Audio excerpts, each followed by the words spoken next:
Now, I want to talk about the controversy of the God of Abraham, Isaac, and Jacob.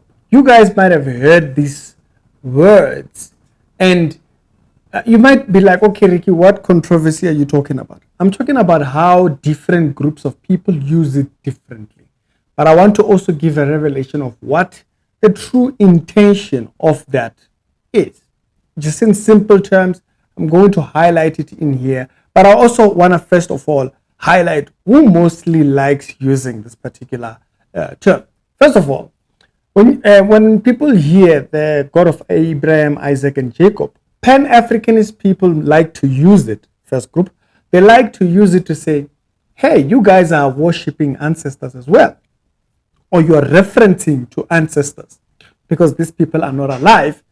And therefore, we should also be able to do the same. I'm going to explain. And when I explain, you will understand why you cannot use it in that frame. The particular subject matter of God of Abraham, Isaac, and Jacob has nothing to do with that. It's a little bit more than that. The intention was more than that. Second group of people that like using it are churches that worship their leader. Churches like ZCC, where they will like to say Mudimwa, Hengenasi, Barnabas, and Lekhanyan, right?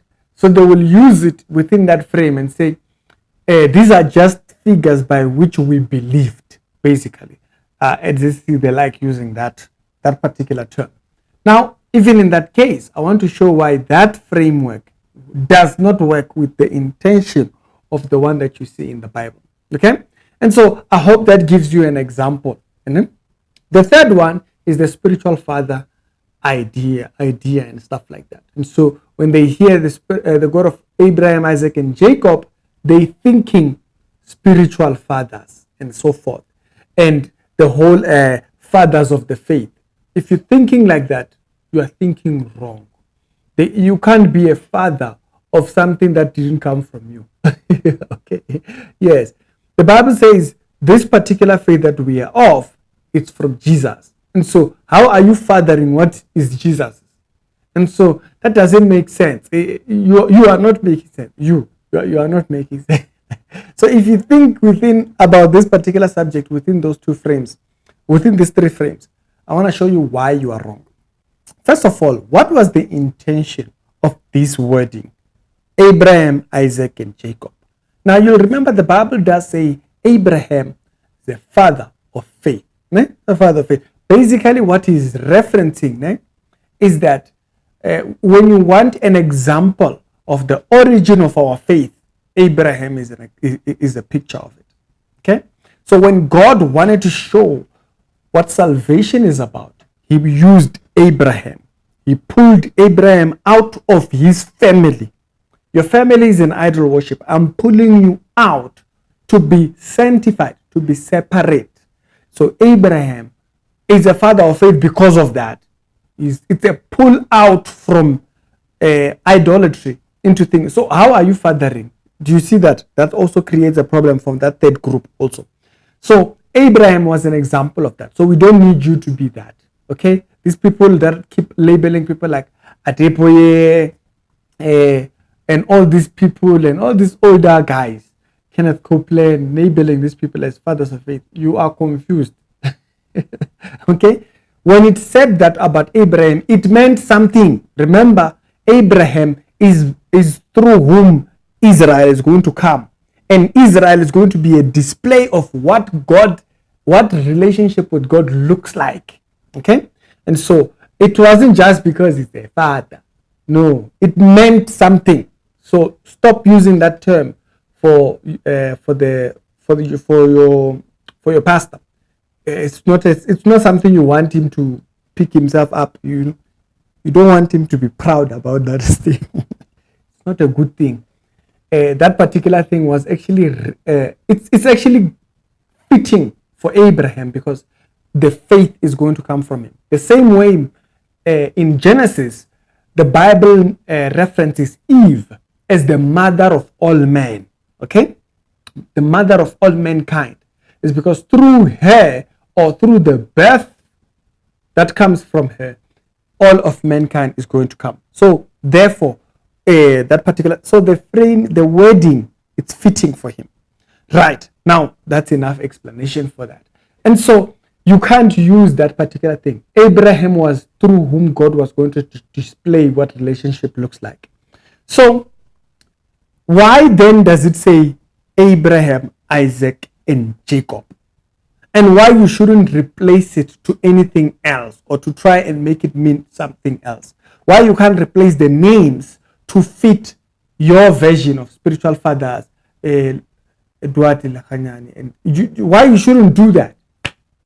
Why did God put these three names, Abraham, Isaac, and Jacob? Abraham being the first person to be pulled out, right? Abraham being the first person to be pulled out. And the son, Isaac, being the son of promise. Notice, is the son of promise. He is inheriting. He is a beneficiary of the covenant through Abraham. So Isaac is an example of us. Basically, Isaac is a beneficiary. He is benefiting. English will deal with you sometimes. He's benefiting from the covenant that God has with his father. Okay? And that is very salvation-like because it shows us benefiting from Jesus' work. And so Abraham being an image of separation from the world, Isaac being an example of beneficiaries from the covenant of the father, right? Then what is Jacob? Household. This is the household. That's where the tribes come from, right? That's where the 12 tribes come from. And so now what does this show you? It shows you what we are doing in the kingdom when we bring people to the kingdom. This is the offspring. Jacob. This is the offspring. So Abraham, Isaac, and Jacob. Jacob, that's the 12 tribes. That's where the 12 tribes are coming. So when you talk about the 12 tribes now, you're talking about all the offshoots. That's why in Christianity, this thing you to me like mnyama. You are mnyama, so what? Me, I'm white. White, so what? You are Indian, you are Chinese. You are childish. Yes, in faith. You are a babe in faith. One day, don't worry, we all have a time to mature. May you mature out of carnality. This thing to when you are black, when you are what, it has nothing to do with anything. It is from one shoot. It all comes. So when we say the God of Abraham, Isaac, and Jacob, we are literally talking about the God of salvation. Now, your spiritual father does not represent salvation. Why? Because in the lineage of Abraham, there is separation, that's Abraham. There is beneficiaries, that's Isaac. There is the offshoot, the kingdom, the household of Israel, which is Jacob. It means something. Stop inserting yourself. You know these people, they want to insert themselves. They want to be the father of this. Stop fathering. Father your children. What's wrong with you? You want to father the faith. That's God's thing. The Bible, when the Bible says salvation is of the Lord, yes, this household that is coming from this, it's of God. That's why John chapter number 1, it says, these ones are born not of the will of man, but not of blood. So lineage is cut off, but because of God, because of the will of God. And so right there you can see why you do not want to take that and twist it. When you hear people, oh no, the God of my spiritual father, they took it from that thing. The God of my spiritual father, they took it from that thing of saying God of Abraham, Isaac, and Jacob. You should never do that. Because it meant something with these three. Yeah, you see, you can't use it with anybody else, actually, that follows after. The God of Dan. I don't have to say the God of Dan because the God of Dan, it means something when it says Abraham, Isaac, and Jacob. It's pointing to salvation. We are separate to God. We are children of the promise. Isaac. God will go to a large extent in order to reach us. Do you understand? When before Isaac comes up, there is, do you get?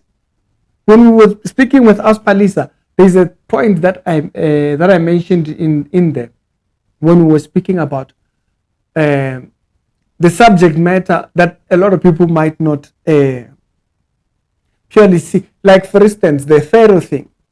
When Pharaoh wants to take Sarai to be his wife, and God comes in there and it's war. Okay. Why? Because Sarai is supposed to birth. Sarai is barren, right? Yeah. But the first child that she born, the child of promise, the first child that she gives birth to is the son that represents beneficiaries. So it has to be the first child. So if she's now under Pharaoh's household and Pharaoh wants to do whatever, you see, God has to intervene with the one who is in authority. He intervenes with Pharaoh. Pharaoh, you are the one who's in authority. I'm going to deal with you if you dare touch that woman.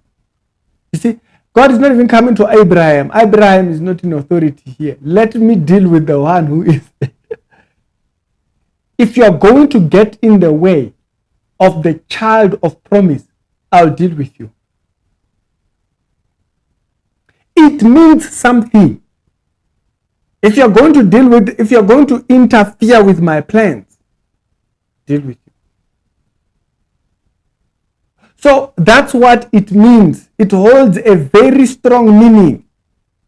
You can't just relabel it and put your own names there. You can't be a father of the faith. What are you talking about? That's not biblical. Leave that stuff. I always hear people say, what are you talking about? Yeah, give honor to whom honor is due, but you're not a father of, what are you fathering? Hey, Jesus, people love things, man. Why can't you just be pastor? What's wrong with you? Why can't you just be pastor? Why can't you just be a faithful steward of the gospel? You must be father. Father who? You need deliverance. It's the Reality Show, the daily Christian commentary videos. I thought, let me break it down, just in case you didn't hear because I mentioned this thing when we spoke with Mkhulu Mahlawa. When we did that video where we were talking about lineage and stuff, I mentioned this particular point. So in case you didn't hear both this particular thing, one, I mentioned it on Mkhulu Mahlawa and his discussion, and then the second one, I mentioned it when we were talking to Aspalisa. It's very important to understand it meant something there. So you can't just go there, copy that, and then replicate it anyway. It meant something there. Keep it there. It's Ricky, and I'll see you in a later on episode, and I hope this video does find you well.